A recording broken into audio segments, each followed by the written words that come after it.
Members, Chair Escobar, appreciate this opportunity to speak again. The reason you're hearing us come back, speak under virtually ultimately non-agenda items is because twofold. One, this is a very complicated subject, and it's our only opportunity to speak with you. For some reason, there was a ban on ex parte communications by your legal team.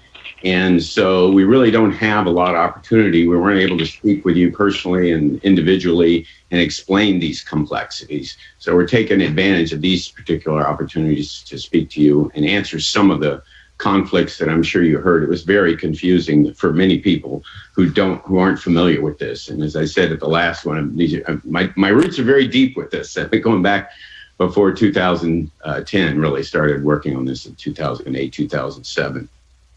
Couple of points I want to make. Everything changed, as Rob Gaddis said earlier, when these proposed extensions fell on the table.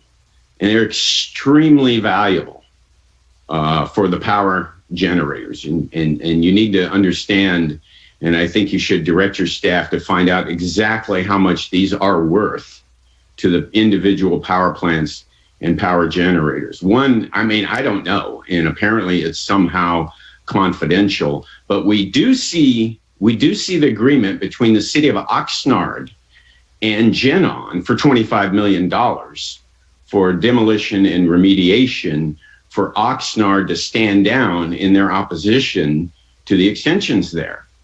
Oxnard originally was against any extensions. And when they went to the PUC's recommendation was to only extend Oxnard 1 year. GenOn circled back around with the city and said, hey, how about we commit $25 million to demolition and remediation, and you guys stand down? Deal. And that's what happened. It's a lot of money. So if GenOn was willing to offer $25 million for Oxnard to stand down, you can imagine that GenOn was probably getting another $25 million. And you're talking tens of millions of dollars that fell on the table for these extensions. And you really should know how valuable they are when you go to the decision-making process. And I would argue that it was these huge values for an extension that caused the potential new property owner, now the new property owner, to withdraw the deal to the city of Redondo Beach to sell 25 acres for $2 million an acre after remediation. That was a deal we've been working on for over a year with all the state agencies, Coastal Conservancy, Natural Resources Agency, and the County of Los Angeles had formed an EIFD. So that's one of the major complexities of this is how much are these deals worth? And you should understand why Oxnard all of a sudden stood down from their opposition. Redondo Beach is never going to stand down from the opposition because we're a very densely populated area. As we stated many times, we went in the air pollution, in the water pollution, in the noise impacts, and the blight that has been blighting our waterfront for many, many years, and this plant being some 66 years old, one of the units. The second point, if you look at the Public Utilities Commission presentation to your SACWIS recommendation, back when they had the hearing in January, you will see in the PUC presentation, page 8 of their presentation shows 123 megawatts of excess capacity, 133 megawatts of excess capacity in this area in the first year without Redondo Beach operating. You will have Huntington Beach, you will have Los Alamitos, and you will have Oxnard. That's a certain number of megawatts. You can see it on page 8 of that presentation to SACWIS by the PUC. Without Redondo, you still have 133 megawatts of excess capacity. And you have 3 large power plants online that you were not expecting. So that was something I felt like didn't come out of the last meeting.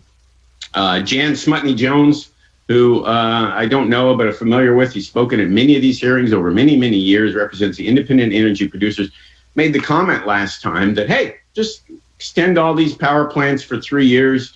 If you need them, you'll be glad you have it. And if you don't need them, well, then they didn't operate and it won't impact the community. That logic never fails. That logic leads you to believe you should just extend them, just keep extending them. But the problem is you're wasting tremendous amounts of money extending plants that aren't needed and imparting impacts on communities, which is the whole purpose of phasing out this once-through cooling over the last 15 years I've been working on. So again, that logic never fails. And I would urge you not to extend to Redondo Beach and take all these complexities into account.